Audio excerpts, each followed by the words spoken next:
Eh bien, bonjour à vous tous. Et pour débuter l'année, eh bien, je vais vous emmener en Chine, visiter ce royaume funéraire du premier empereur qui s'appelait Qin Shi Huang, Qin Shi Huangdi.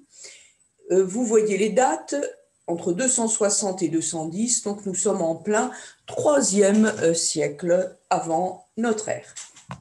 Et l'arrivée au pouvoir de Shi Huangdi va marquer une rupture radicale dans l'histoire de la Chine. Il y avait de multiples royaumes, ils étaient 7, et ils vont être peu à peu unifiés au sein d'un grand État dont hériteront plus tard les Han. Un livre que je vous propose qui parle des dynasties Qin et Han. Vous savez que ce mot Qin, on le prononce Qin, est cette dynastie du 3e siècle, donc avant notre ère, et qui va finalement donner pour les Occidentaux le nom de ce pays, cet empire du milieu que nous appelons la Chine. Donc, Marianne Bujard, Michel Pizzaroli et Steversen, c'est son double nom, les dynasties Qin et Han, histoire générale de la Chine. Vous voyez qu'on part là de 221, c'est l'unification de la Chine par le fameux Shi Huangdi, et 220 après, c'est la fin de la dynastie Han. C'est pour resituer un petit peu ce monde. Je vais vous emmener vers ce complexe funéraire de Shi Huangdi. Vous savez qu'en 1974, la découverte de l'armée de terre cuite du mausolée du premier empereur, par son gigantisme, par le soin aussi qui a été apporté au détail, va engager plus ou moins à tenir pour fidèle une description que nous avons eue par l'historien qui s'appelait Sima Tsian, ce Sima Tsian qui nous avait donné une description de la tombe elle-même au 1er siècle avant notre ère. La construction, elle va débuter en 228 avant notre ère et elle va se poursuivre jusqu'en 209, avant notre ère toujours, l'empereur mourant en 210. Ce mausolée, le mausolée lui-même n'a pas encore été fouillé, mais on sait qu'il a déjà été pillé dès la chute de cette dynastie qui va être courte. Je vais vous raconter tout ça. Et à l'ombre du mont Li, près de Xi'an, s'élève un énorme tumulus.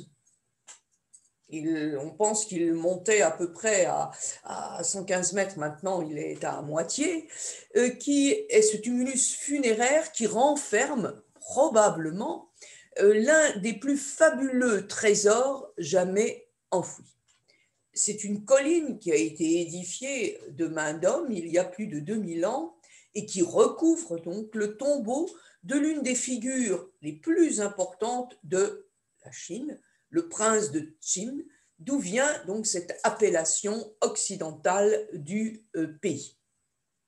Et la nécropole qui a été dégagée forme une véritable ville pour le mort, entourée d'une enceinte qui fait plus de 2 km de longueur et pas tout à fait 1 km de largeur.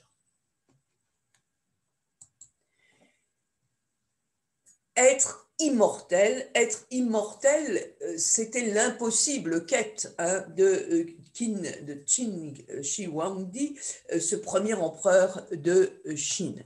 Mais on va retrouver dans les années 2002 des textes qui nous montrent que ce premier empereur de Chine avait en vain, bien sûr, ordonné à son administration de lui trouver un élixir d'immortalité. Il a demandé, et on a des écrits qui lui répondent que ils font des recherches dans les plantes, des recherches pour essayer de lui donner à cet empereur cette herbe ou cet élixir d'immortalité. Malheureusement pour lui, ça n'a pas été retrouvé. Je vous donne là quelques repères chronologiques. En 247, il y a donc le couronnement du jeune roi de l'état de Qin qui s'appelle Zheng. Yang Zheng, il a 13 ans et c'est le début des travaux de son complexe funéraire. Dès qu'il est au pouvoir, il a tellement peur de la mort qu'il veut rester immortel à travers son complexe funéraire. En 221, je vous l'ai déjà dit, il y a cette unification de la Chine par Zheng qui règne sous le nom de Shi Huangdi, le premier empereur.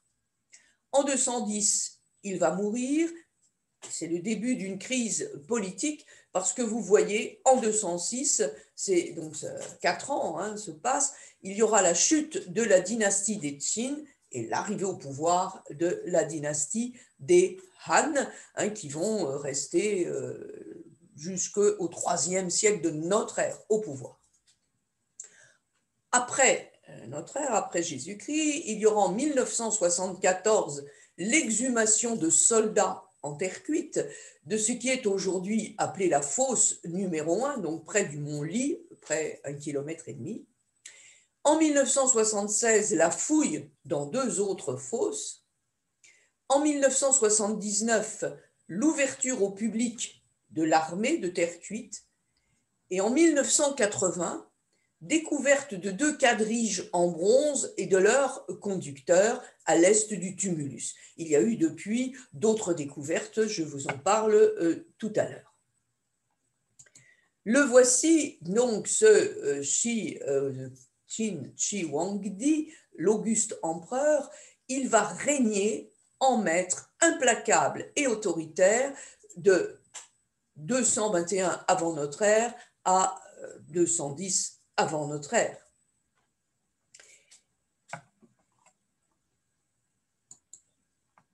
Voici une vue dans le musée qui nous est proposée de cette armée d'outre-tombe. On l'appelle l'armée des ombres. Elle brandissait jadis de vraies armes. Et cette armée des ombres, elle gardait le tombeau de l'empereur. Et elle témoigne de l'obsession de la vie éternelle de Qin Shi Huangdi, mais ce que l'on ignorait, on vient seulement de le découvrir, c'est qu'il avait vraiment, je vous l'ai déjà dit, mais exhorté son administration à lui trouver un élixir d'immortalité. Il avait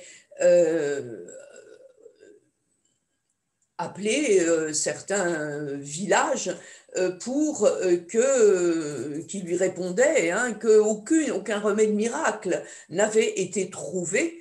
Ça veut dire qu'ils étaient toujours en train de poursuivre des recherches.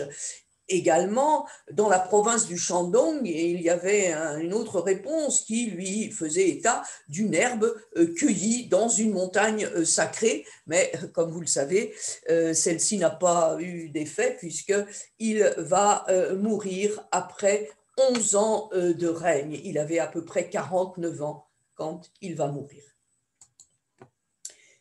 Période des royaumes combattants, on va essayer de le replacer dans le monde de l'époque et on va parler avant lui, ce sont ces royaumes combattants qu'il va réussir à unifier. Donc cette période des royaumes combattants, elle s'étend en Chine du 5e siècle avant notre ère à l'unification des royaumes chinois par la dynastie Qing en 221 avant notre ère. De toutes ces sources, ce sont les mémoires historiques qu'on appelle le Shiji du fameux Sima Xian qui va vivre de 145 à 86, donc comme je vous disais, à peu près au 1er siècle avant notre ère, à l'époque des Han. Vous voyez, ces sources ont été rédigées au début de la dynastie Han et ce sont les plus importantes sources pour l'histoire des royaumes combattants. Le Sima Xian était archiviste à la cour des Han. Il avait accès aux archives et il va raconter l'histoire de la Chine depuis ses origines et c'est lui qui va nous laisser des traces, des témoignages sur cet empereur. La période des royaumes combattants va durer donc jusqu'en 221. On va voir les noms. Ils étaient 7. Le plus grand, c'est celui de Shu. Vous l'avez ici. Ensuite, on a celui des Han. On a celui complètement à l'ouest des Qin. On a à l'est celui des Qi. On a Zhao, la mère de Zhang, le premier empereur, était originaire de Chao. On a également Yan tout au nord et les Wei ici au centre. Et petit à petit, nous allons le voir, il va récupérer tous ces royaumes combattants. Ici, un vase rituel en bronze. Vous savez, depuis l'époque Shang, l'époque Zhou, l'importance de ce métal, de ce bronze travaillé en Chine. Et vous avez ici un vase rituel en bronze incrusté de cuivre qui représente des scènes de la vie aristocratique. On est là dans la première moitié du 5e siècle et c'est un des vases qui est exposé au superbe musée de Shanghai et on a ici des représentations de cette vie aristocratique qui était passé son temps soit à la guerre, soit à la chasse. Et vous en avez ici un petit exemple par les scènes que l'on a représentées sur ce vase. On sait que le plaisir de ces seigneurs, c'était d'offrir des têtes coupées à celui qui était sorte de suzerain du groupe. L'écriture va constituer aussi un aspect essentiel, spécifique vraiment de la culture chinoise. Ça a été mis en place il y a à peu près 3200 ans et la maîtrise de l'écriture va représenter pour l'élite l'essence même de cette civilisation. Et là, vous avez un laissez-passer qui est inscrit sur du bronze qui a été retrouvé dans une tombe du grand royaume de Shu, qui est retrouvé dans les années 50, 60, et c'est l'exemple de ces découvertes des textes administratifs des royaumes combattants, donc dans les tombes antiques. Il faut voir que relativement, ces recherches en Chine sont récentes, mais l'essor de l'archéologie en Chine va nous permettre de mieux connaître ces civilisations. Voici donc ma carte qui va vous remontrer tous ces royaumes combattants. Je vous montre aussi ce qui existait avant, ce dont on va parler tout à l'heure, toute cette cour des guerriers en terre cuite, toutes ces armées des guerriers en terre cuite. On retrouvait des fosses sacrificielles qui reprenaient des restes de 600 chevaux. Ici, vous voyez, on est au 5e siècle. Il y a une sorte de gigantisme aussi présenté là à travers les tombes. Et puis, c'est celle qui est la plus connue. Là, c'est cette tombe du marquis Yi de Zheng. C'est aussi dans le royaume de Shu. C'est une petite partie de ce royaume.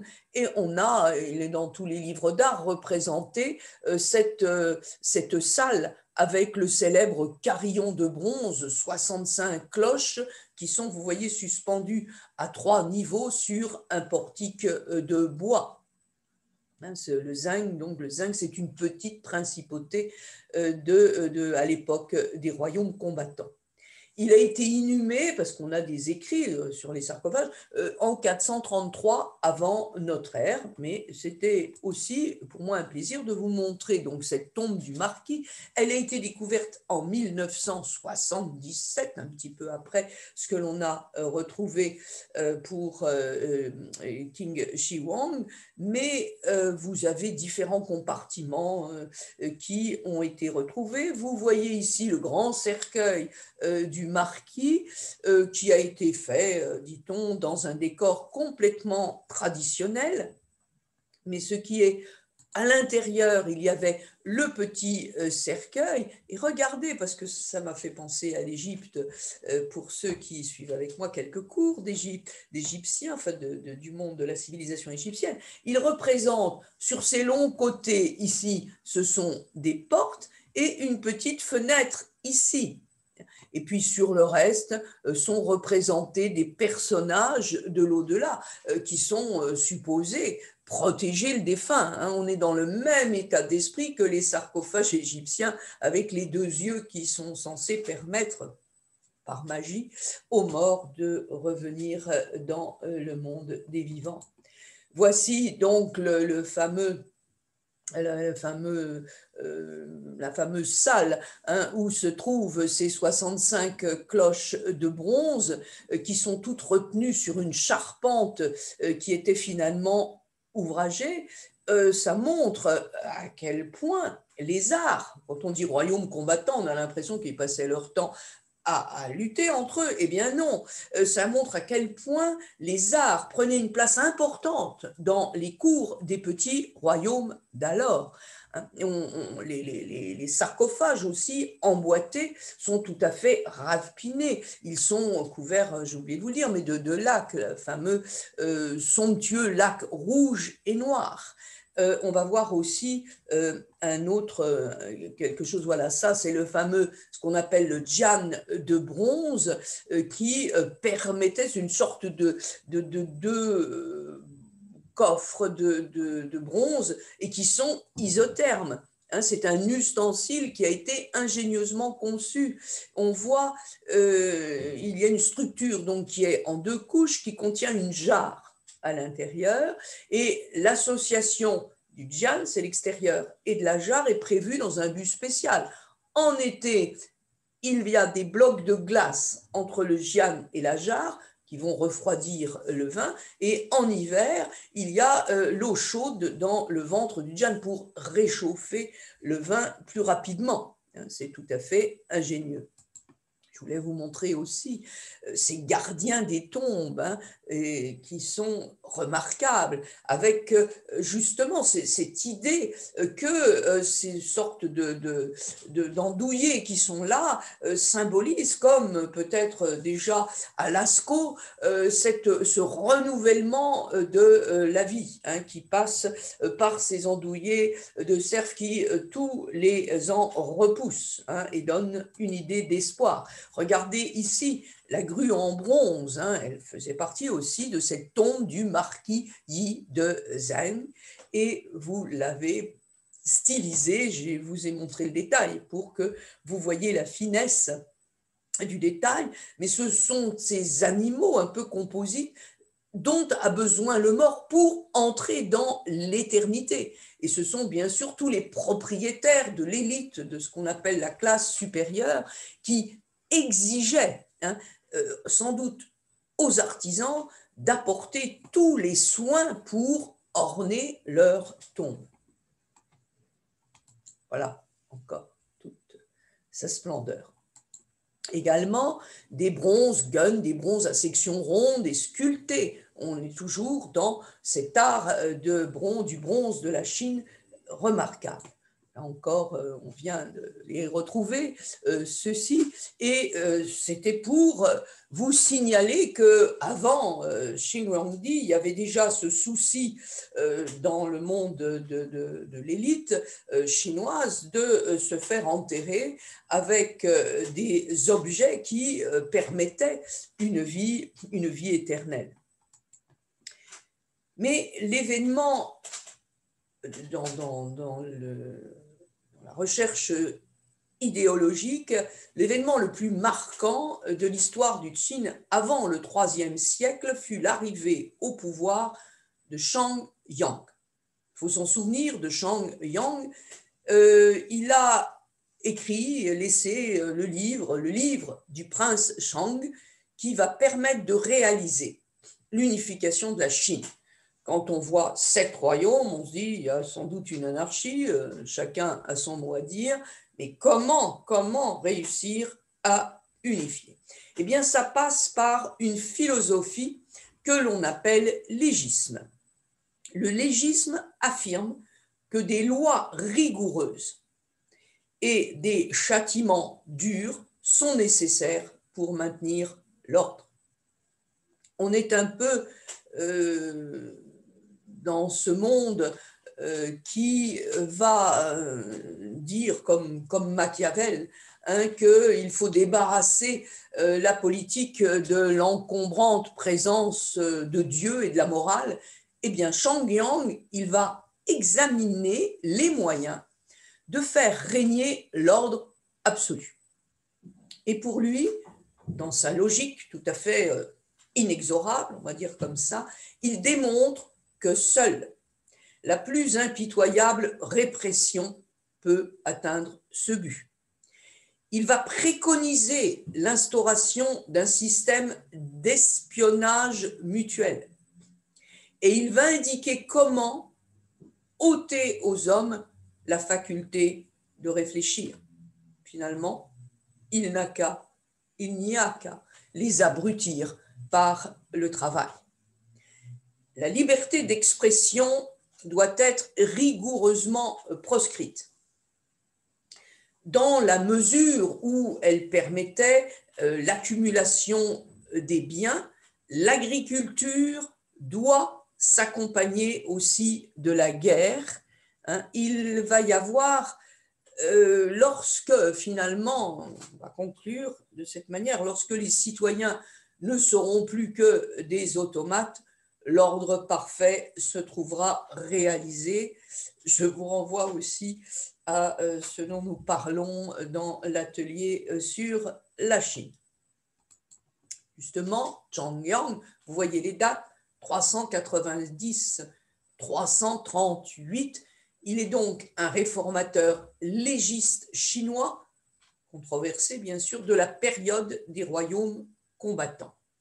Il est fait chancelier de l'État de Qin sous le règne du duc Qiao.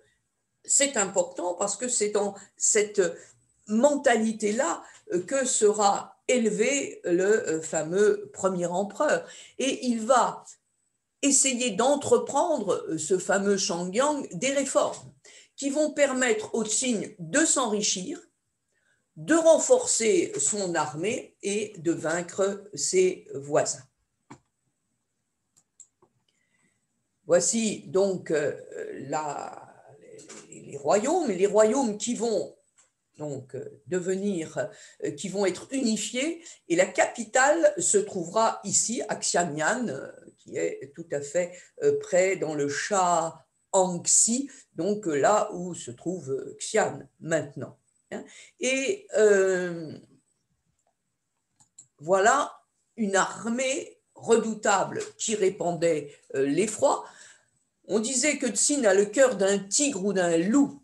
Il est avide et indigne de confiance. Et ce sont ces réformes de Shang Yang du IVe siècle, donc avant notre ère, qui va augurer les pratiques légistes qui allaient faire le succès du royaume de Qin et qui avaient pour but d'enrichir l'État et de fortifier l'armée. Et dans une époque de guerre continuelle, comme celle des royaumes combattants, qui va voir le développement particulier de techniques de guerre, tant dans la stratégie que dans l'équipement des armées, eh bien, le soin particulier du Qin à privilégier le secteur militaire sur les autres va lui assurer progressivement un ascendant sur les autres royaumes. Toute l'étendue du roi de Qin, elle tend vers l'effort de guerre.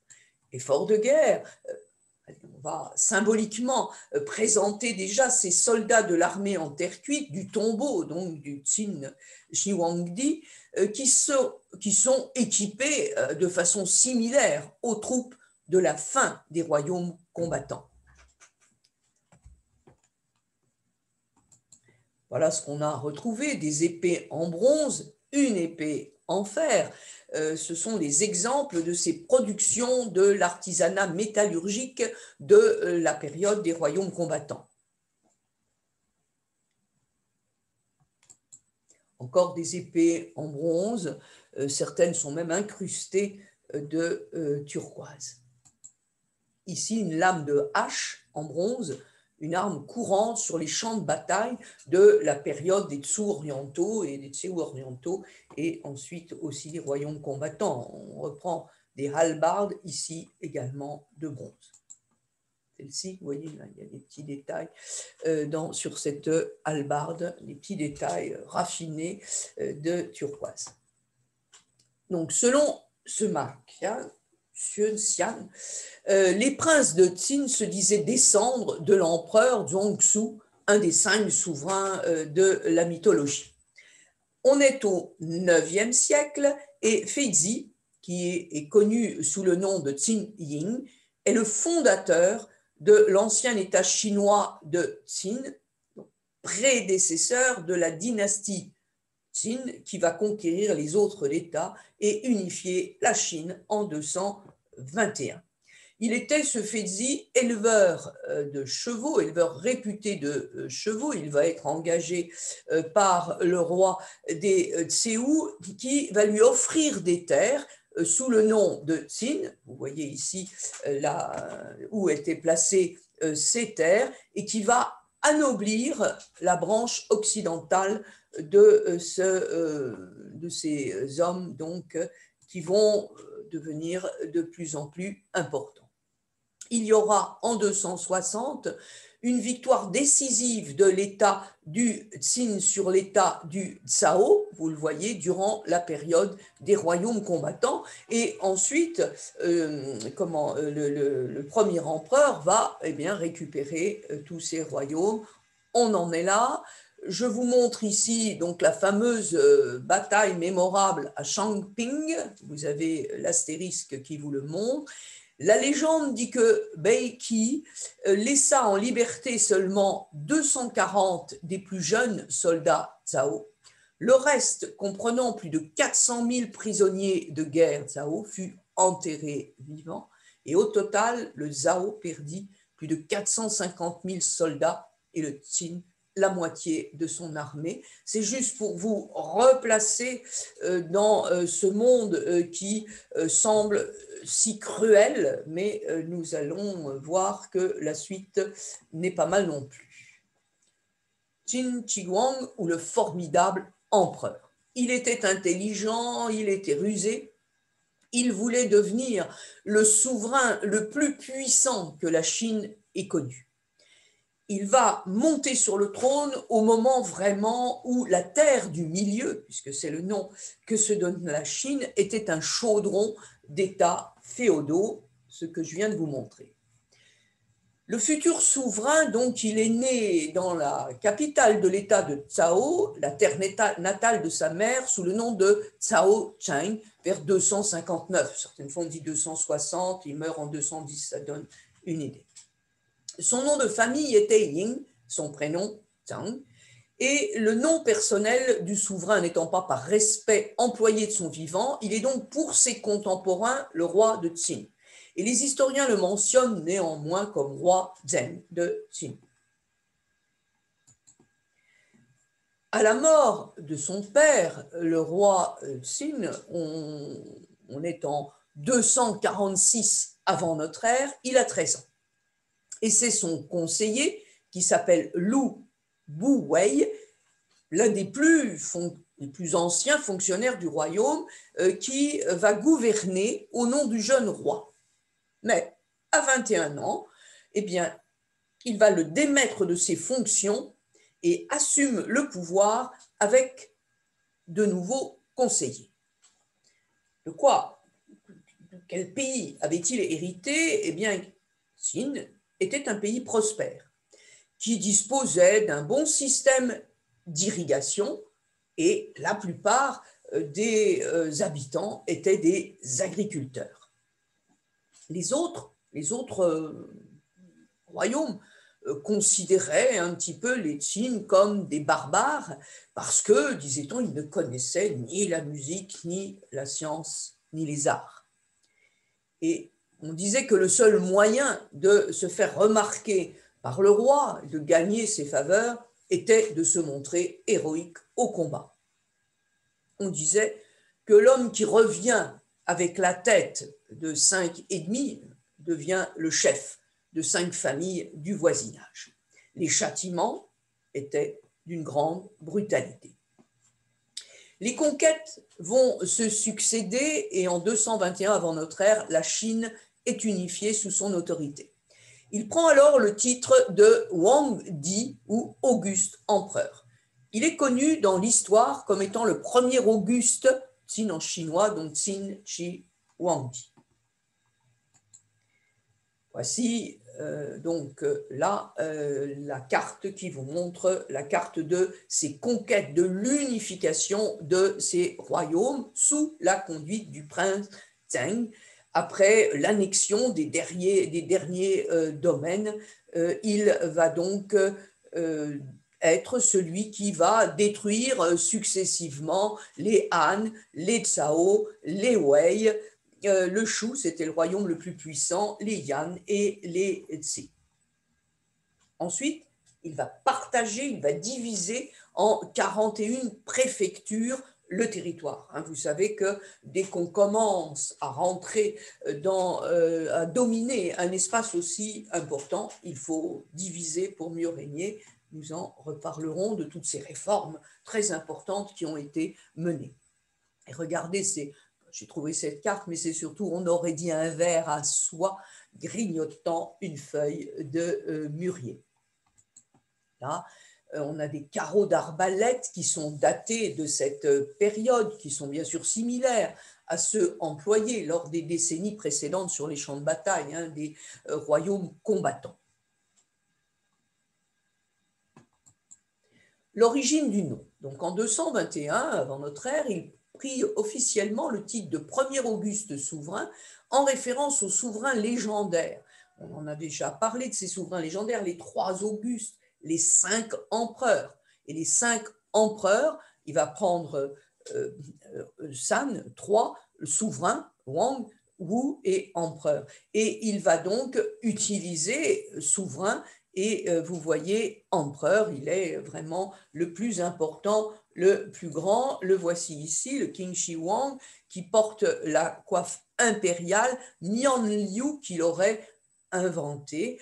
Il l'aurait inventée. C'est cette coiffe ensuite qu'on va retrouver sur les têtes des divinités.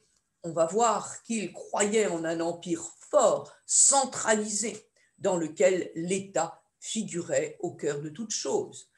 Voir tout ce qu'il a fait. Donc, je répète, c'est le fameux Sima Qian qui va dans ses annales historiques qu'on appelle Shiji nous donner quelques renseignements sur lui. Voilà, première idée, c'est unifier l'écriture pour faciliter la communication. Il va faire qu'il y aura une langue écrite commune, avec simplification des caractères et de la syntaxe, et cela va créer une langue écrite commune à tout l'Empire. Bien sûr qu'elle est réservée à l'élite, mais les élites de l'Empire allaient devoir apprendre une langue écrite. Pas nécessairement parlée, mais elle était standardisée, cette langue écrite, parce qu'elle était distincte des multiples langues incompréhensibles entre elles qui étaient parlées dans l'Empire. Et c'est ce qu'on appelle le style petit sigillaire. Le roi de Qin, voilà une description de ce maquin. Le roi de Qin est un homme au nez proéminent, aux yeux larges, à la poitrine d'oiseau de proie. Il a la voix du chacal, il est peu bienfaisant et a le cœur d'un tigre ou d'un loup. Tant qu'il se trouve embarrassé, il lui est facile de se soumettre aux hommes. Quand il aura atteint son but, il lui sera également aisé de dévorer les hommes. Un empereur despotique, vous avez la maquette du palais de Xianyang, je vous ai dit que c'était la capitale, et que va-t-il faire? Eh bien, il va se débrouiller, pour ceux qui l'avaient laissé en vie, dans les membres des anciennes élites qui avaient survécu au massacre qu'il avait organisé. Ils sont conduits dans la capitale pour y résider sous une étroite surveillance. Vous vous rappelez, les Tokugawa Au Japon, même principe, on impose à la noblesse de résider sous étroite surveillance. Donc, rupture avec le passé, création d'un nouvel empire. Ayant fixé le titre impérial, Shi Huangdi détermina l'emblème et le nombre significatif de la dynastie qu'il fondait. Il y avait, dit-on, au moins 300 astrologues qui vivaient autour de lui. Il choisit 6 comme nombre étalon et régna en vertu de l'élément eau. Ainsi fut déterminée la couleur. Le noir correspond à l'eau et au nombre 6, des vêtements et des drapeaux. Les drapeaux officiels eurent 6 pouces, de même que les tablettes des contrats. 6 pieds firent un pas, un attelage eut 6 chevaux, etc. C'est la civilisation chinoise de Marcel Granet. Vous savez, l'eau, le noir, le nord, correspondait à un principe de sévérité. La politique du gouvernement donc se trouvait orientée. Tout devait se décider conformément à la loi et à la justice, et non conformément à la bonté, la bienfaisance, la démagogie, tout ce que vous voulez. Le gouvernement s'accordait ainsi la vertu élémentaire qui était chargée de présider au temps nouveau. Tout a été renouvelé, le temps, le calendrier, on repart sur des bases dites plus saines. Il va conquérir donc un vaste territoire au sud du fleuve Bleu jusqu'à la région cantonaise, Nahai inclus. Je vous montre d'abord sa capitale qui est là et il va aller jusque dans le sud. Réformes et grands travaux et déplacement de population. Qin Shi Huangdi transporta à Xinyang, la capitale, au nombre de 120 000 familles, les gens puissants et riches de tout l'empire. Je vous l'ai déjà signalé tout à l'heure pour que vous le mémorisiez. Les divers temples ancestraux, ainsi que la terrasse de Shang et le parc de Shangling se trouvaient tous au sud du Wei. Chaque fois que Qin avait détruit un seigneur, il avait copié le plan de son palais et l'avait réédifié à Xiang sur la rive nord. Au sud, ses palais bordaient la rivière Wei. À partir de Yongmen, en allant à l'est jusqu'aux rivières Qing et Wei, les édifices et les habitations, les chemins couverts et les galeries de ronde se touchaient les uns les autres. Tout ce que Qin Shi Huangdi avait pris aux seigneurs de belles femmes, de cloches et de tambours, j'aime, c'est placé sur le même plan, il les fit entrer dans ses palais qui en furent remplis. On a l'impression que c'est gigantesque ce qui a pu être mené. Mais quand en 1974 on découvre l'armée de terre cuite, on commence à relire d'une autre manière ce que nous raconte ce Massian.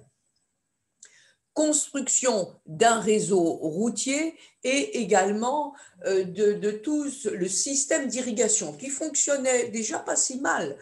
Sous les royaumes combattants, il va unifier tout cela. Il va faire agrandir les routes. Il créa un réseau routier à 3 voies, la voie du milieu lui étant réservée. Il suréleva les routes pour éviter les inondations. Chaque route partait de la capitale, Xianyang, et passait dans toutes les provinces chinoises. Voilà également une vue d'une partie du système d'irrigation de Dijianjian dans le bassin du Sichuan, qui était construit au IIIe siècle avant notre ère par les ingénieurs du Qin et qui a continué à être développé depuis. Uniformisation de l'écriture, uniformisation des poids et mesures, uniformisation de la monnaie. À l'époque, chaque partie de la Chine avait une langue, une écriture différente, chaque peuple avait son dialecte. Qin Shi Huang unifia l'écriture, mais il existe encore aujourd'hui plusieurs langues parlées en Chine. L'écriture est unifiée. Conquête et expansion maximale de l'Empire. Après l'établissement de l'Empire en 221, l'empereur continua à étendre les frontières de ses conquêtes, créant de nouvelles divisions administratives, notamment dans le lointain sud. Xi Huang parcourut la frontière du nord et revint en passant par la commanderie de Shang, maître Lu originaire de Yan ayant été envoyé sur mer. À son retour, il prétexta quelque affaire des mânes et des dieux et en profita pour présenter un livre où il était dit « Ce qui perdra Qin, c'est Hu ». Alors Xi Huang envoya le général Mengtiang à la tête de 300 000 soldats attaquer les Hu sur la frontière nord. Il s'empara du territoire au sud du fleuve. Et on va voir que dans sa tentative de réunification, le Qin Shi Huang est conseillé par Li Si, qui lui conseille de frapper rapidement le royaume faible et limitrophe donc des Han pour effrayer les autres royaumes. Mais on verra qu'il y a eu erreur. C'est un petit peu comme pour les oracles de la Pythie de Delphes. Grande muraille, et pour arrêter les incursions des Xiongnu, l'empereur ordonne la construction de la Grande Muraille qui s'étendra jusqu'aux frontières du nord-ouest sur plus de 2000 km. Et vous le voyez là, qui est en train de tracer le contour de la Grande Muraille. En 214 avant notre ère, il décide de construire une muraille pour contenir les nomades des steppes. Il va donc ordonner une vaste mission de pacification dans le nord et il va demander à son général qui s'appelait Meng Tian d'aller attaquer les fameux Xiongnu et qui représentaient une menace pour les frontières de l'Empire. Et donc, le fameux général Meng Tian va faire une percée jusqu'en Mongolie intérieure avant de revenir près de la muraille où il doit surveiller justement la construction de la muraille. Voici qui n'a jamais entendu parler de l'immense muraille qui trône depuis plus de 2000 ans en Chine. Ce monument incroyable s'appelle Chongchen en chinois romanisé, ce qui signifie littéralement la longue muraille.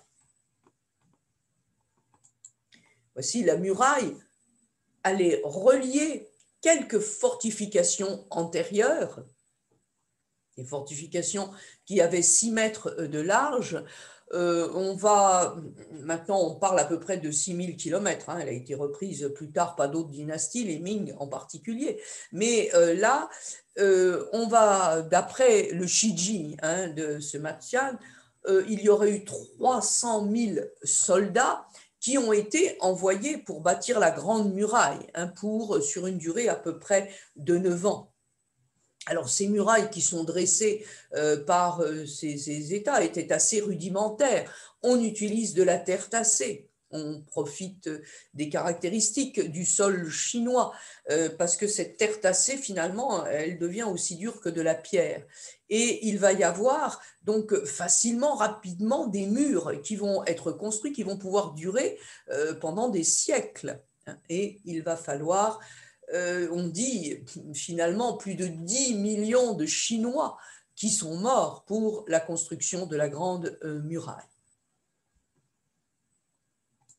Voilà, vous voyez les différents murs qui protégeaient les États durant la période des royaumes combattants et le fameux premier empereur, eh bien, il va faire le lien après l'unification de la Chine. Il va donc faire le lien pour créer ce qu'on appellera la Grande Muraille, qui maintenant, je vous dis, on situe entre 5000 et 6000 km cette Grande Muraille. Voilà, donc la muraille a été érigée à l'initiative du premier empereur. Voilà encore, donc je répète, une des seules sources que nous possédons de cette époque, c'est le fameux Shiji de Sima Xian. Voilà encore la muraille de Chine aussi qui sera bien sûr utilisée comme route commerciale.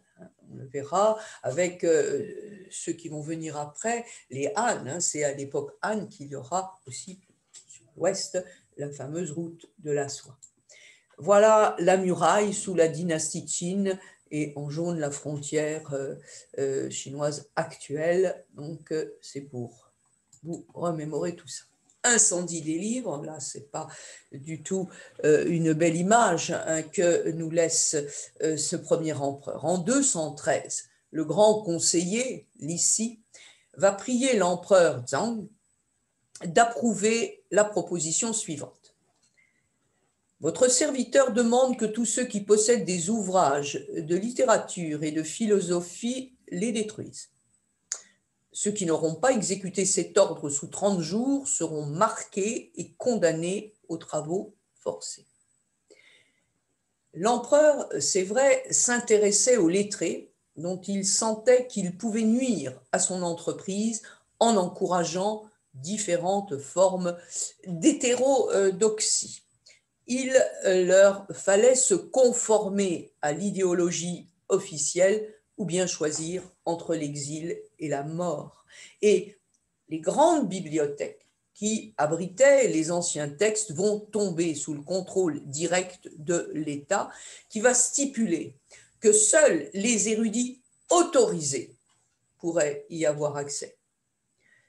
Li Si s'était fâché avec un lettré qui reprochait à l'empereur de ne pas prendre modèle sur l'Antiquité.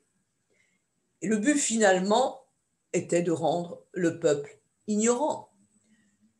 Si le peuple n'avait plus le droit de posséder des livres, tout le savoir appartiendrait à Zhang et à ses conseillers, qui pourraient ainsi s'en servir pour accentuer leur pouvoir, bien sûr. Le fils aîné de l'empereur, fut condamné à l'exil pour avoir dit simplement à son père Cheng qu'il trouvait injuste de tuer des lettrés parce qu'il n'approuvait pas sa politique. L'empereur se méfiait de l'histoire, il accusait les lettrés d'utiliser le passé pour entraver le présent. Ainsi, à l'inverse, au lieu de louer les 5 qualités royales traditionnelles, qui seront relouées quand même un petit peu après, la pitié, la générosité, la vertu, la loyauté, le savoir, les conseillers de Zheng les appelaient les 5 poux. Tentative d'assassinat, je vous montre là cette tentative d'assassinat du Qin Shi Huang, une peinture murale d'une tombe de la dynastie Han. Il a connu 3 tentatives d'assassinat. Il était donc hanté, ce Shi Huangdi, par la crainte de mourir et il nourrissait l'espoir de découvrir un élixir de vie éternelle. Les tournées d'inspection de l'empereur, on est en train de penser au Missi Dominici de Charlemagne, à d'autres aussi de Cyrus. Dès qu'on a un grand empire, il vaut mieux faire quelques tournées ou avoir des espions un petit peu dans tous les coins de l'empire. Tout au long de son règne, l'empereur fit des tournées d'inspection dans les terres de son empire. C'est durant le trajet retour de son 5e voyage, en 210 avant notre ère, que le premier empereur trouva finalement la mort. Il va trouver la mort, on va en quête permanente d'immortalité, obsédé par la mort, il voulait que ses médecins lui trouvent un élixir d'immortalité. On dit que le Shi Huangdi était très superstitieux. Je vous disais qu'on dit qu'il avait plus de 300 astrologues qui étaient chargés de lire pour lui les étoiles. Il va consulter en vain des mages, des médecins. Il va même, nous dit-on, envoyer une puissante expédition navale à la recherche d'un légendaire pays de l'immortalité. C'est peut-être le Japon, on ne sait pas. En tous les cas, on n'aura jamais de nouvelles des milliers de personnes qui ont été engagées dans l'expédition. Il va donc, voilà le texte qui évoque la recherche nationale de cet élixir qui était écrit. Donc, vous voyez les textes là, ce texte il était écrit sur une série de lamelles en bois reliées à l'origine entre elles par des ficelles. Cette technique, c'était le support le plus courant de l'écriture en Chine avant l'apparition du papier au début du premier millénaire de notre ère. Il figure parmi un ensemble de textes qui ont été trouvés en 2002, je vous en parlais tout à l'heure, au fond d'un puits dans la province du Hunan, au centre de la Chine. On a retrouvé plus de 36 000 lamelles qui comportent 200 000 caractères chinois calligraphiés. Et les archéologues continuent bien sûr de les étudier pour en comprendre tout le sens. Il meurt, cet empereur superstitieux, il y avait eu une malédiction. La 36e année, en 2011, il y eut une étoile filante qui tomba dans la commanderie de Tong. Arrivée à terre, c'était une pierre. Quelqu'un du peuple grava sur cette pierre ces mots: à la mort de Shi Huangdi, le territoire se divisera. Shi Huang l'apprit et envoya les enquêteurs royaux instruire l'affaire. Personne n'avoua. Il arrêta toutes les personnes qui demeuraient dans le voisinage de la pierre et les fit périr. Puis il détruisit la pierre par le feu. Shi Huang était attristé. Il chargea les lettrés au vaste savoir de composer des chants sur les hommes immortels et véritables et sur les voyages qu'il avait faits dans l'Empire. Il remit ces chants aux musiciens en leur ordonnant de les chanter, de les jouer. Personne n'osa défier l'empereur de son vivant. Et peu après le décès de Qin à son palais, Li Qi et Zhao Cao ne voulurent pas annoncer la mort de l'empereur. Li Qi, c'est le conseiller, Zhao Cao, c'est le chef des eunuques. Ils vont rentrer précipitamment du voyage d'inspection qui avait été entrepris par l'empereur. Ils ne disent pas que l'empereur était mort, mais comme le corps, puisqu'on était dans le royaume dans le 5e voyage, il fallait revenir jusqu'à la capitale, eh bien, comme le corps de l'empereur se putréfiait, pour masquer l'odeur, eh bien, Li Si va faire mettre une remorque d'un chariot comme remorque et un chariot où il y avait des poissons à l'intérieur. Mais la rumeur de la mort de l'empereur va se répandre dans la capitale. Il meurt et on arrive ici, donc je vous dis, près à Xiangyang, ici, Xian, ce qui signifie la paix occidentale dans le Shaanxi.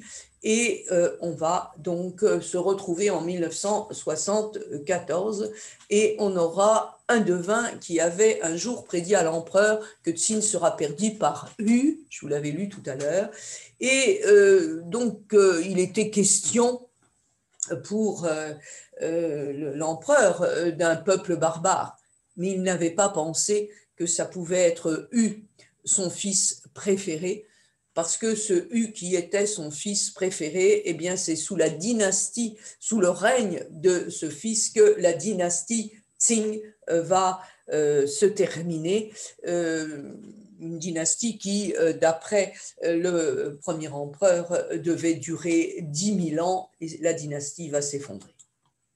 Donc, il avait, je vous le disais, engagé la construction de son tombeau, une œuvre plus colossale que la Grande Muraille.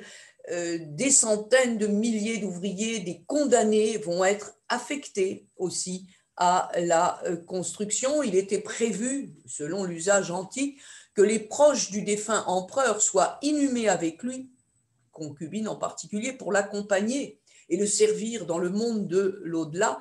Et comme cela ne suffisait pas, il a voulu aussi, dit-on, se faire accompagner par les meilleurs de ses généraux, de ses soldats, au moins peut-être par leur représentation en terre cuite. Et on arrive ici, en vue aérienne, au-dessus du mausolée, un tombeau d'une richesse incommensurable. On a là à peu près sur 47 mètres de haut et les dimensions, en gros, 4 mètres 85 sur...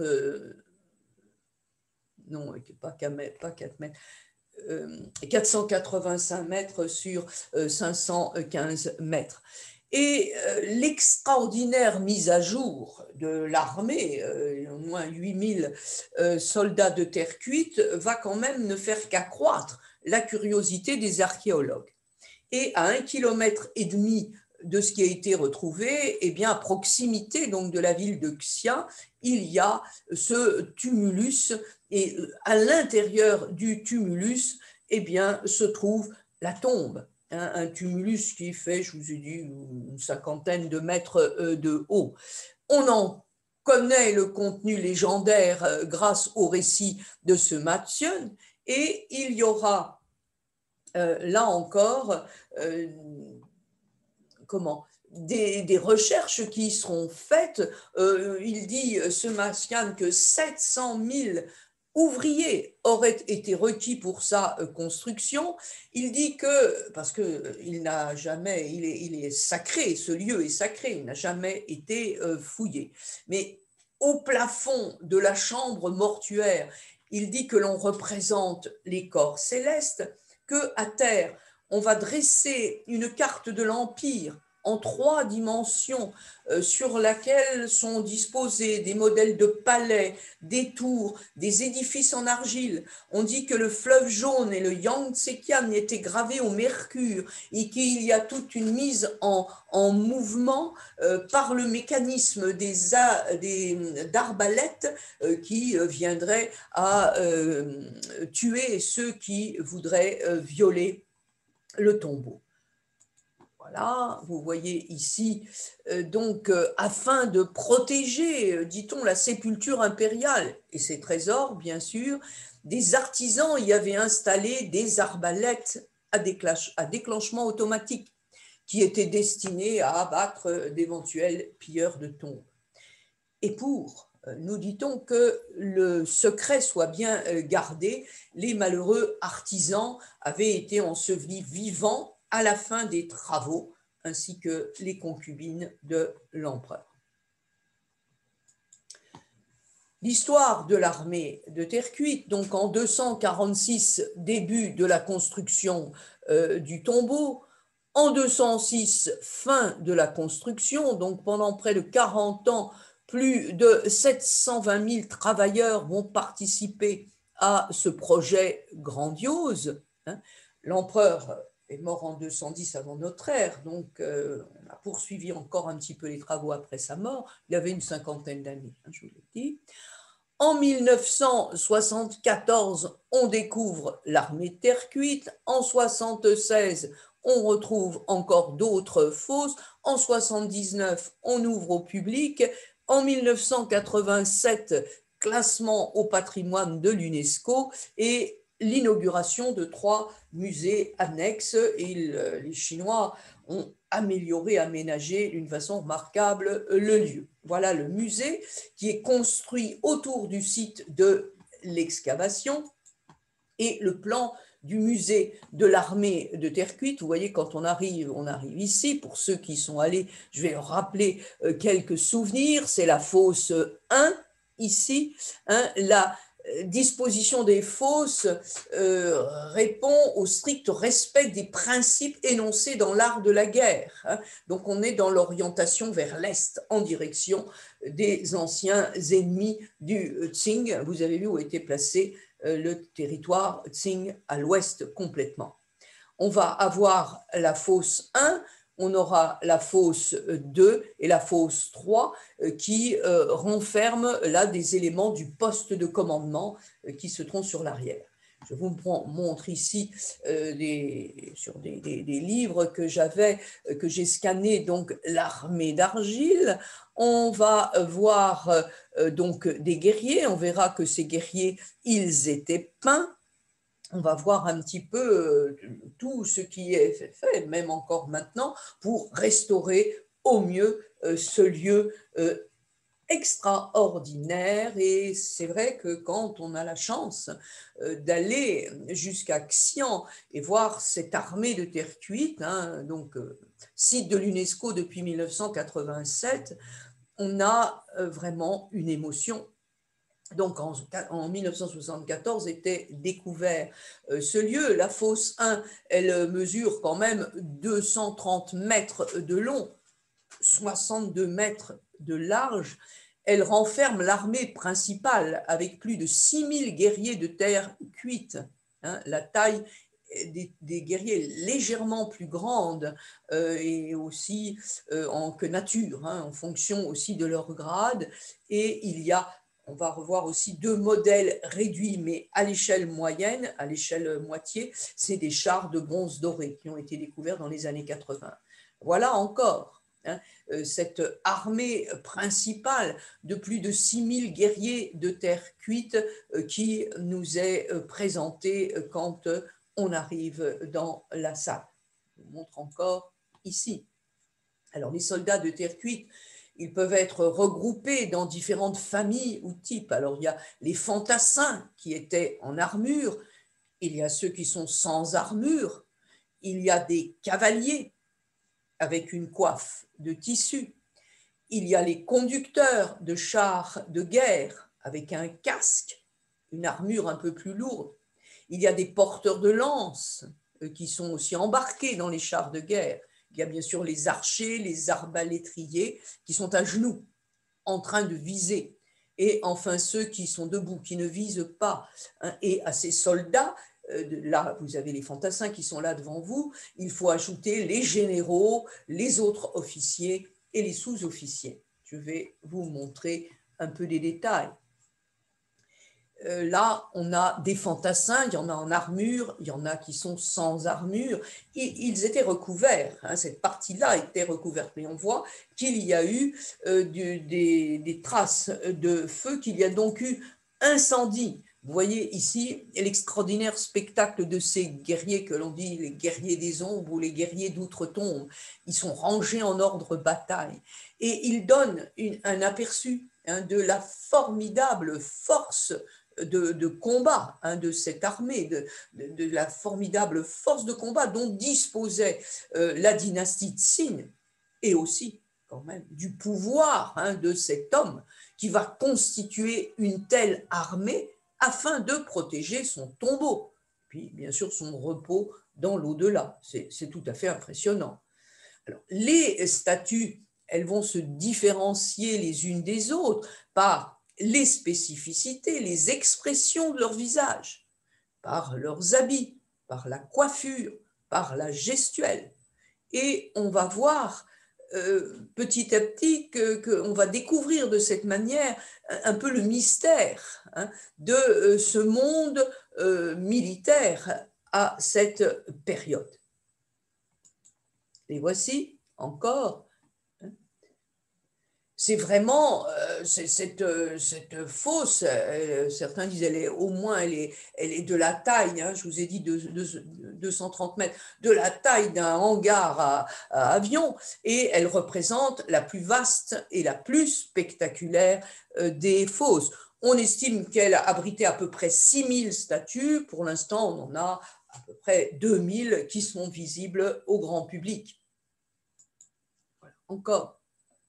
Je vous ai dit, les personnages. Alors, tous les personnages étaient peints et on voit qu'ils ont été brûlés parce qu'il y a eu sans doute dès la fin de la dynastie des attaques contre justement ce tombeau. Et on voit, vous voyez, ici encore des traces, hein, parce que au-dessus de ces soldats, il y avait une chape de poutre de bois et toute celle-ci a disparu. j'y pense maintenant parce que j'ai peur d'oublier, ils ont fait des recherches, figurez-vous, dans des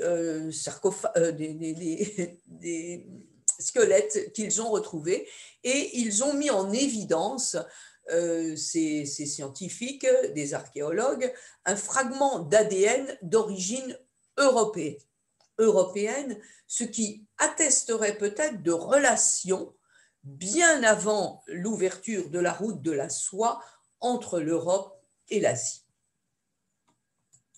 Voilà, ici encore, hein, on les représente. Donc on attribue souvent la découverte de l'Asie par les Européens au marchand vénitien Marco Polo, mais on sait bien que l'explorateur a contribué à faire connaître le continent par son célèbre livre des merveilles, mais hein, il n'est peut-être pas, là on voit qu'il n'est pas le premier à avoir mis les pieds dans le continent. Donc il y a un incroyable réalisme de ces statues, et ces statues qui ont été cuites dans des fours à une chaleur d'environ 900 degrés. Et les couleurs minérales étaient appliquées après cuisson. Je vais vous montrer tout ça. Donc il y avait une polychromie des soldats, une grande diversité de traits physiques, des coiffures, des moustaches, des barbes, des expressions de ces fantassins, une sorte de guerriers qui sont là, surgis du lointain passé, et que l'empereur va emporter avec lui dans sa tombe.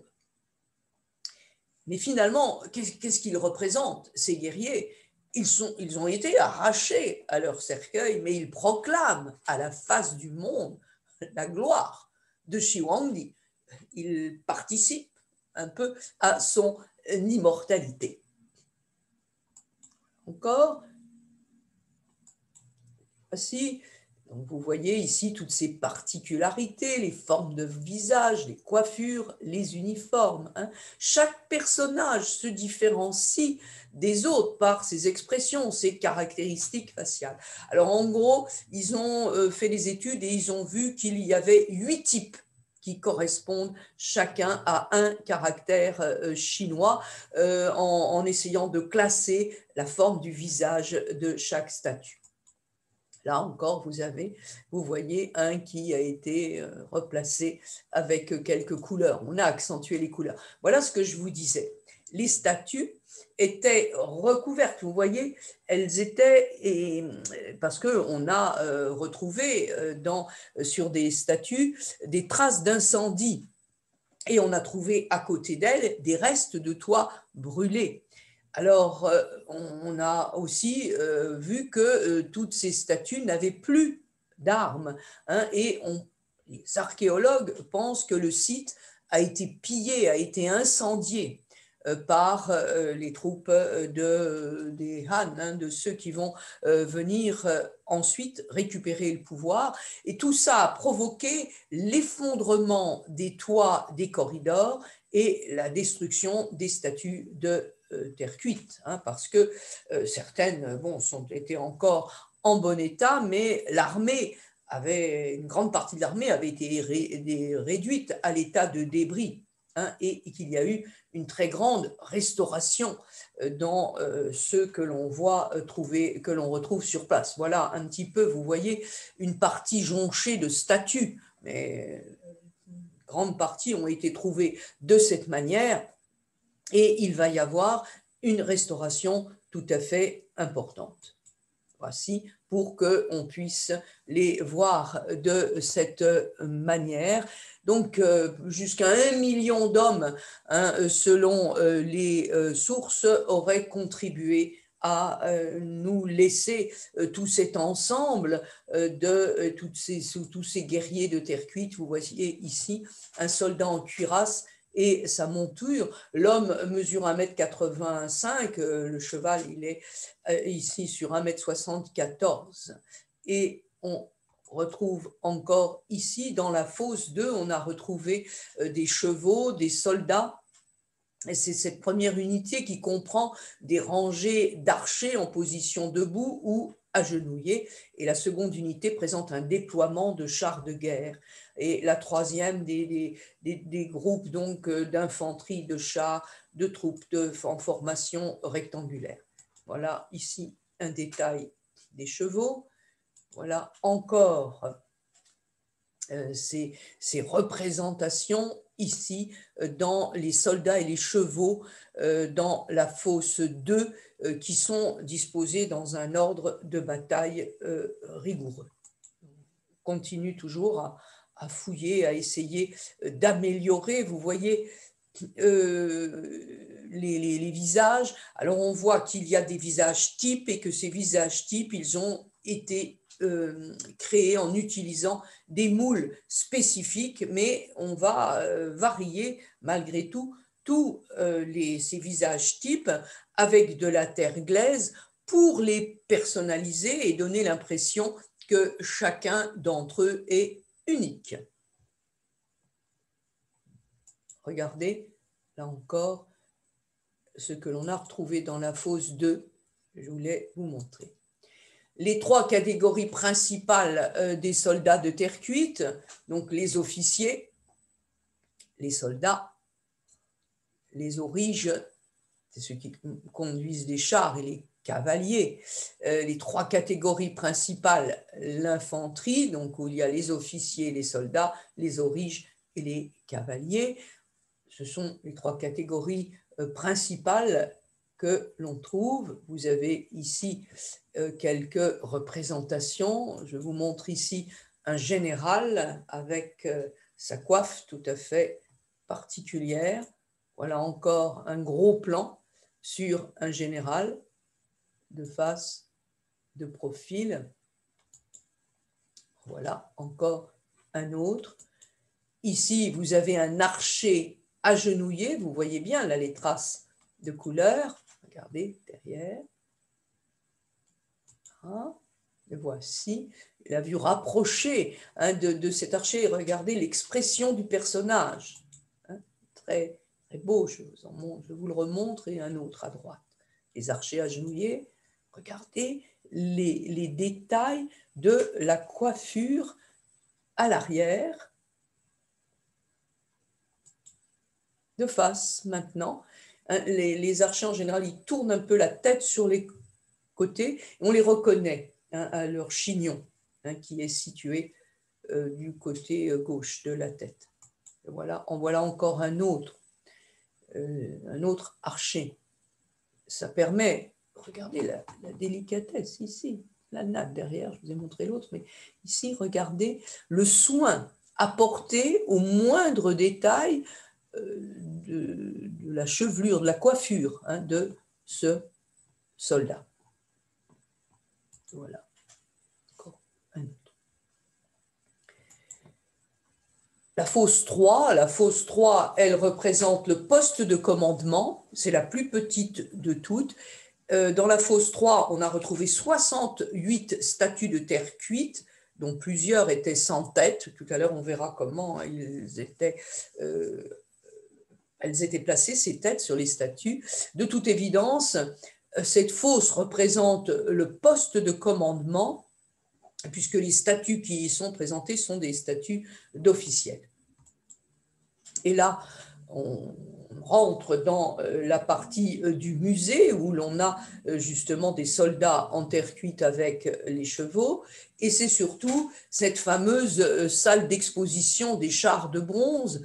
Ils ont été découverts en 1980 et ils sont exhibés dans la salle d'exposition qui se trouvait donc à 20 mètres du côté ouest, où était le tombeau de Xing Huangdi. Ils ont été restaurés, ils sont présentés maintenant au grand public. Alors en voilà un qui est là. On a des chars, je vous montre celui-là, je vous le montre ici, c'est le char numéro 1 qui est dit char de combat, mais qui servait aussi aux inspections, et il est muni d'un parasol inclinable Il fait à peu près 1,68 m, je crois, de hauteur et il pèse 1000 kg, une tonne. Voilà, encore une autre vue du char. Là aussi, c'est le char numéro 2. Celui-ci, derrière les chevaux, vous avez une voiture d'apparat qui est décorée avec des losanges et avec des nuages. Il est un peu plus bas que l'autre, le voilà. Encore ici, vous le voyez un petit peu mieux sur le livre que dans le musée. Et vous l'avez ici de l'autre côté. Vous voyez, derrière l'aurige, il y a l'habitacle qui est muni d'une petite ouverture qui permettait à ce que l'empereur ou les hauts fonctionnaires pouvaient circuler et voir, mais sans être vus. Et voilà les chevaux. Hein, au centre, les deux chevaux étaient attachés avec un collier en V renversé. Et les deux qui étaient externes, elles étaient munies d'un harnais qui pouvait se dégager en cas de danger. C'est très, très pensé, hein, cette façon de conduire les chars. Je vous montre ici la détente de gâchettes d'arbalète. Vous allez me dire pourquoi elle se montre, mais c'est parce que ça a été retrouvé aussi.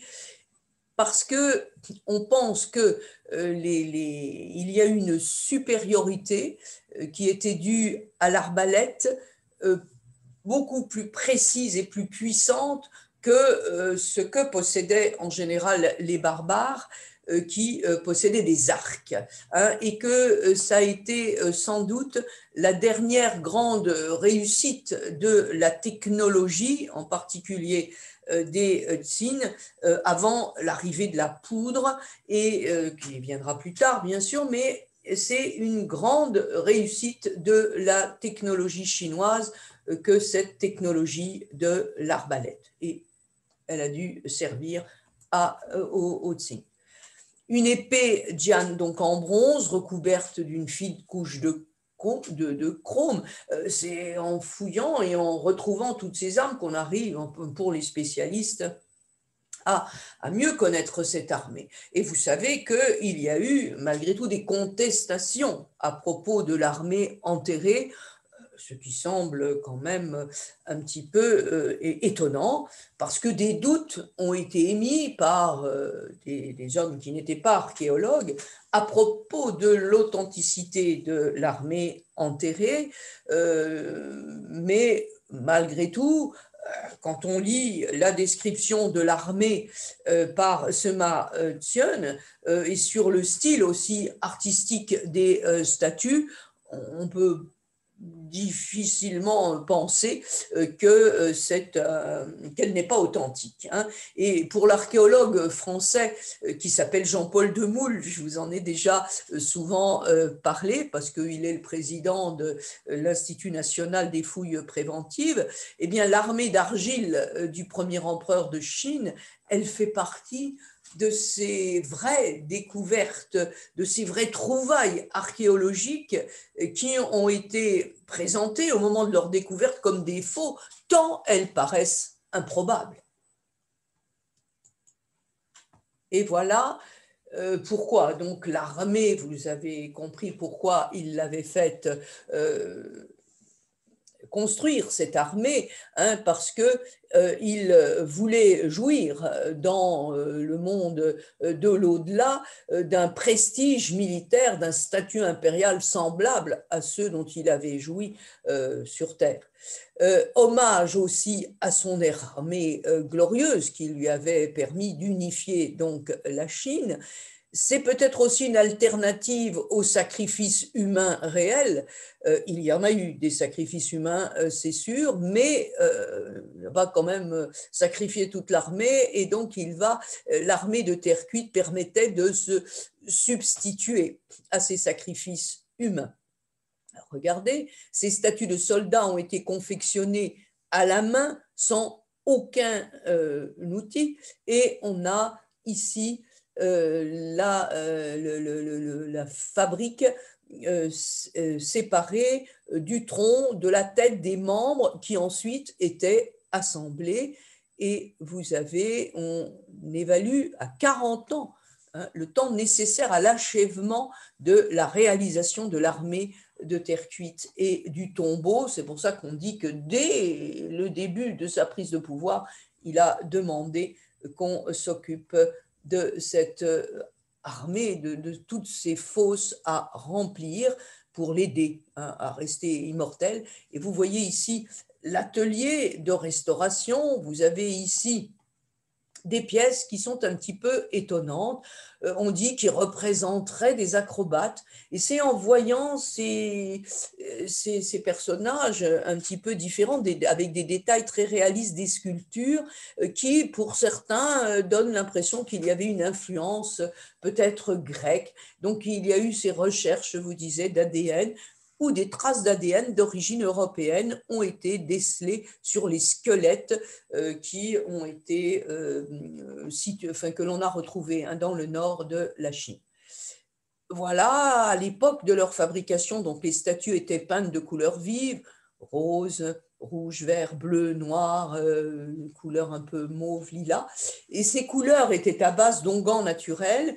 Elles étaient recouvertes ensuite d'une couche de laque protectrice et il y avait des détails spécifiques qui étaient rajoutés à chaque visage, je vous le disais, pour rendre la statue la plus réaliste possible. Bien sûr qu'avec le temps, avec les destructions, je vous ai parlé d'incendie tout à l'heure, et les premières fouilles, les couleurs ont presque entièrement disparu, mais les traces qui restent ont perdu leur éclat. Mais on va voir un peu, voilà, avant-après, une reconstitution donc de la polychromie originelle des soldats. Et je vous dis, même certains chercheurs pensaient que ces statues, que les créateurs de statues avaient été influencés par l'art hellénistique, donc que bon, peut-être Shi Huangdi a fait peut-être venir des sculpteurs d'origine grecque, des royaumes hellénistiques d'Asie centrale. Voilà encore une reconstitution de la polychromie originelle des soldats. En voilà deux, c'est des répliques modernes d'un archer, d'un officier, avec une reconstitution des couleurs qui sont utilisées à l'époque. Voilà encore, ici, on leur a mis sur ces petits dessins les armes, puisque je vous ai dit, les armes ont disparu, sans doute dû à un pillage au début de l'époque Han. Ici, dans ce lieu, eh bien, en 2012, donc c'est relativement récent, les rangs de l'armée de terre cuite ont grossi parce que des archéologues chinois ont découvert 110 nouveaux guerriers de l'armée de terre cuite. Et c'était cette armée donc avait été enterrée toujours près du mausolée de l'empereur Qin Shi Huangdi, mausolée qui est sacré et qui n'est pas fouillé. Regardez, voilà comment sont découverts ces guerriers. Et on vient et on va en retrouver sans doute d'autres encore. Voilà celui-ci, un archer agenouillé qui avait été retrouvé. Je vous montre les photos. Rupture et continuité. Donc Lissi va publier un faux testament qui déshérite le fils aîné de Shi Huangdi au profit du cadet qui s'appelait Hu Hai. Celui-ci devient le deuxième auguste souverain, Ershi Huangdi. Ershi Huangdi, que va-t-il se passer? Eh bien, Lissi lui-même, le bras droit du premier empereur va tomber en disgrâce et son corps est coupé en deux sur la plage du marché de Xixian 2 ans après la mort de son maître. Et ça va être ce que l'on appelle donc la fin de cette dynastie, parce que l'année suivante, en 207 avant notre ère, Ershi Huangdi, isolé dans son palais, croit voir des rebelles l'assaillir. Il se suicide ou se fait tuer, on ne sait. Ainsi finit prématurément la dynastie Qing.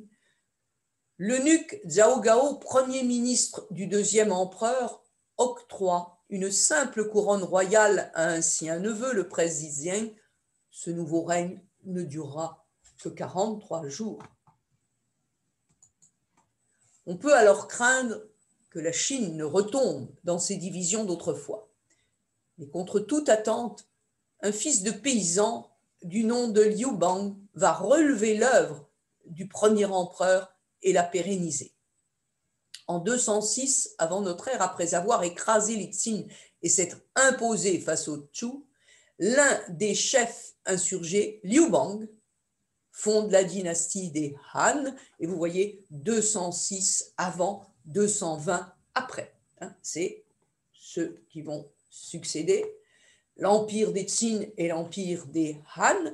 Comme ça, vous avez ici l'empire des Han en marron, mais vous avez malgré tout ici ce qui était l'empire des Qing, qui n'a pas tenu très longtemps, mais c'est ma conclusion face à le fameux Shi Huangdi que je vous souhaite à tous la meilleure année possible. J'espère que la prochaine conférence en février, eh bien, je viendrai vous voir et vous retrouver, je l'espère fortement.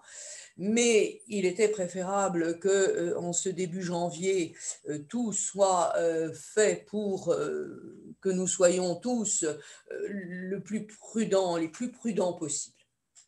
Et même si l'empire des Qin ne dura que 15 ans, il faut se dire que ça a été une grande réussite.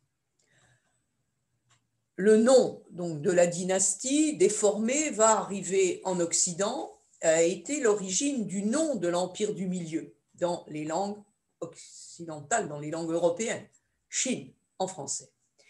Et à partir de cette période, la Chine peut vraiment être regardée comme le siège d'une civilisation en plein développement et consciente d'elle-même.